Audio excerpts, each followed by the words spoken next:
Olá, meus irmãos. Hoje, dia 11 de abril, segunda-feira santa. Nós estamos reunidos em nome do Pai, do Filho e do Espírito Santo. Amém. Vinde, Espírito Santo, enchei os corações dos vossos fiéis e acendei neles o fogo do vosso amor. Enviai, Senhor, o vosso Espírito, e tudo será criado, e renovareis a face da terra. Oremos. Ó Deus, que instruístes os corações dos vossos fiéis com a luz do Espírito Santo, fazei que apreciemos retamente todas as coisas, segundo o mesmo Espírito, e gozemos sempre de sua consolação, por Jesus Cristo, Senhor nosso. Amém. Ave Maria, cheia de graça, o Senhor é convosco. Bendita sois vós entre as mulheres, e bendito é o fruto do vosso ventre, Jesus. Santa Maria, Mãe de Deus, rogai por nós, pecadores, agora e na hora de nossa morte. Amém. O Senhor esteja conosco, Ele está no meio de nós. Proclamação do Evangelho de Jesus Cristo segundo João. Glória a vós, Senhor. 6 dias antes da Páscoa, Jesus foi a Betânia, onde morava Lázaro. Lá ofereceram-lhe um jantar. Marta servia. Maria, então, tomando meio litro de perfume de nardo puro e muito caro, ungiu os pés de Jesus. Judas Iscariotes falou assim: por que este perfume não foi vendido por 300 denários para se dar aos pobres? Jesus, porém, disse: deixa, os pobres sempre os tendes convosco, a mim, no entanto, nem sempre tereis. Muitos judeus souberam que ele estava em Betânia e foram para lá, não só por causa dele, mas também porque queriam ver Lázaro, que Jesus tinha ressuscitado dos mortos. Os sumos sacerdotes, então, decidiram matar também Lázaro, pois por causa dele muitos se afastavam dos judeus e começavam a crer em Jesus. Palavra da salvação, glória a vós, Senhor. O Evangelho começa narrando 6 dias antes da Páscoa. E hoje é segunda-feira santa. Nós estamos exatamente a 6 dias da Páscoa. Então, esse Evangelho, a liturgia, não é por acaso ser no dia de hoje. Nós podemos nos alimentar dela de uma forma viva, de uma forma real, de uma forma concreta, sempre como é a liturgia. Mas é muito profundo a realidade de que sempre que Jesus ele precisava dos amigos, ele se dirigia a Betânia. E aqueles 3 irmãos, Lázaro, Maria e Marta, sempre foi um refúgio a Cristo. Betânia sempre foi um lugar de refúgio, um lugar de refrigério, um lugar de cuidado, um lugar de amizade. Quem dera se a nossa casa fosse como Betânia para o Senhor. Quem dera se a nossa família fosse como a família de Betânia a Jesus. Aquela família que acolhe, aquela família que ama, aquela família que repara as suas dificuldades, os desafios, os medos. Porque Jesus, mesmo sendo 100% Deus, também era e é 100% homem. Porque Jesus é sempre o mesmo, ontem e hoje, por toda a eternidade. O primeiro ponto que chama a atenção desse Evangelho é isso. Como que era a casa daquela família de Betânia?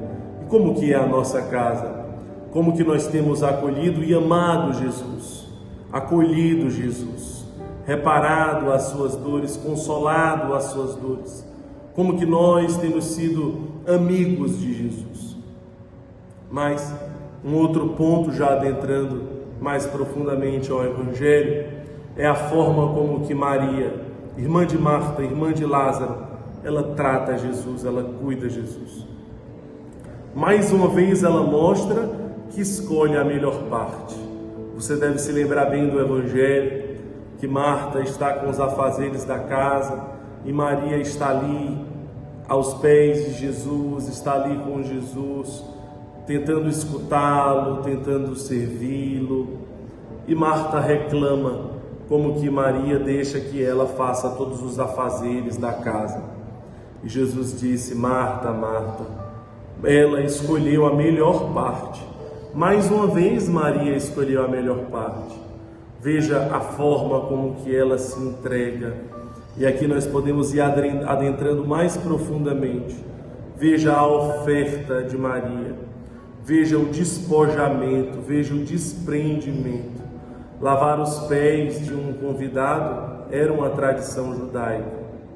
Mas ali muito mais do que lavar os pés, ela lavava os pés com um perfume mais caro, um perfume de nardo puro. E mais do que isso, ela não se conformava só em lavar os pés de Jesus com este perfume mais caro. Ela se derramava em lágrimas de amor, reconhecendo Cristo como Deus. E ela também já não se conformava mais em se derramar em lágrimas para lavar os pés do seu Senhor. Ela necessitou enxugar os pés de Jesus com seus próprios cabelos. Veja quanto amor, veja quanto entrega, veja quanto despojamento. Aqui nós podemos ver um exemplo muito profundo de um amor esponsal que Maria tinha a Cristo. Aqui nós podemos contemplar toda uma esponsalidade, um amor profundo de quem reconhece que ali é Cristo, de quem reconhece que ali está o Messias e se oferta por completo, e qualquer coisa ainda é pouco diante deste amor. Como que nós estamos nos ofertando, como que nós estamos nos entregando, como que nós estamos nos lançando neste amor, com que reservas, com que medidas. Um outro ponto muito importante, o próprio Evangelho narra que Judas, quando critica Maria por estar despejando aquele perfume tão caro de nardo puro, poderia estar usando para os pobres. Mas o Evangelho ele narra de uma forma muito clara: Judas não estava preocupado com os pobres, Judas não amava os pobres. Não era por isso que ele reclamava, mas ele reclamava porque ele era ladrão e porque ele queria roubar aquele dinheiro, como ele roubava outros valores dos apóstolos, dos discípulos de Jesus. Ele foi escolhido por Jesus como um econômico, ali como um financeiro dos apóstolos e dos discípulos. Mas o Evangelho é muito claro quando diz ele roubava Jesus, ele roubava a igreja, ele roubava os apóstolos, ele roubava os discípulos. Como pode um próprio apóstolo escolhido por Jesus? Mas nem esse escândalo era capaz de arruinar a igreja, arruinar os apóstolos. Quando uma pessoa infelizmente escolhe por um escândalo, escolhe por não viver o Evangelho, é uma decisão pessoal dela, particular dela. Não significa que os outros apóstolos, não significa que os outros discípulos são assim. Portanto, quando alguém na igreja dá um contra-testemunho e decepciona outras pessoas, não significa que toda a igreja é assim. Não significa que todos os outros membros da igreja são assim. Não, é uma coisa pessoal. Judas foi o traidor. Então nós precisamos sempre separar estas coisas. Mas nós podemos nos recordar de São Pio de Pietreutina a partir do Evangelho de hoje. Padre Pio, como você deve saber, quando alguém no sacramento da confissão não confessava um pecado, ele mesmo revelava esse pecado, ele mesmo proclamava esse pecado, para que aquela pessoa que se confessava pudesse então se arrepender, né? E ali colocar um sincero propósito de mudança diante de persona Christi. Pois bem, um dia uma senhora, ela se confessava com o Padre Pio e Padre Pio disse: "Você roubou, Jesus, você roubou." E ela dizia não, ela não se conformava, porque ela sabia que Padre Pio tinha esse dom de revelar os pecados, mas ela sabia que ela não tinha roubado, ela não era desonesta.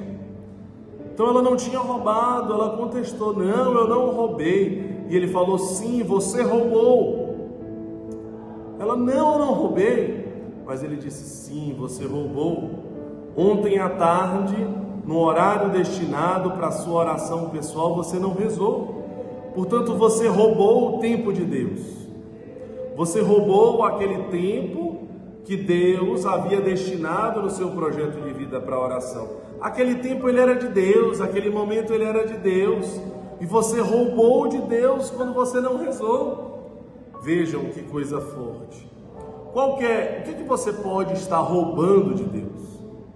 Qual que é o espaço de Deus que você pode estar roubando para si?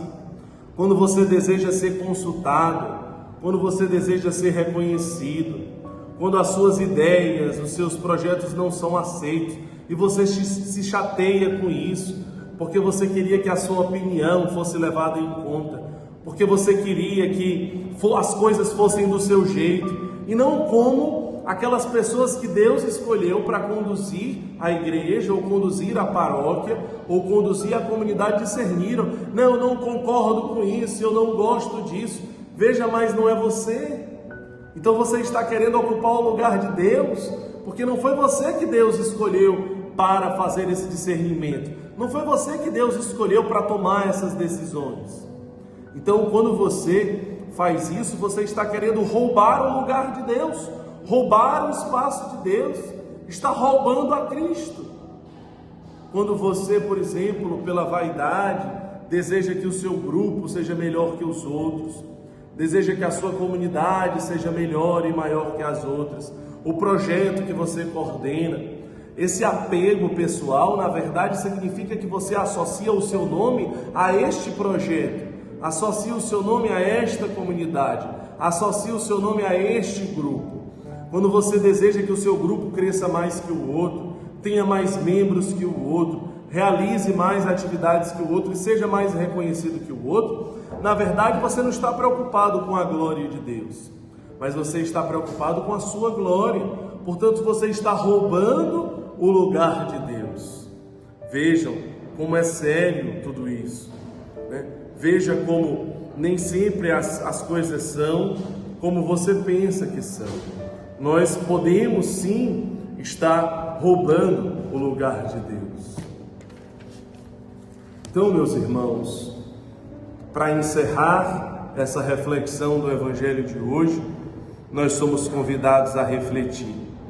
Eu estou oferecendo o meu melhor, como Marta ofereceu aos pés de Cristo, ou estou oferecendo o que sobra, ou estou oferecendo o tempo que sobra, ou a minha comunhão de bens é aquela que sobra, e não aquilo que me custa, e não aquilo que me é difícil. A minha vida fraterna, a minha vida comunitária, o meu serviço, o meu apostolado. Será que eu estou oferecendo o meu melhor? E como que eu poderia oferecer o meu melhor no dia de hoje? Que Deus nos abençoe, em nome do Pai, do Filho e do Espírito Santo. Amém.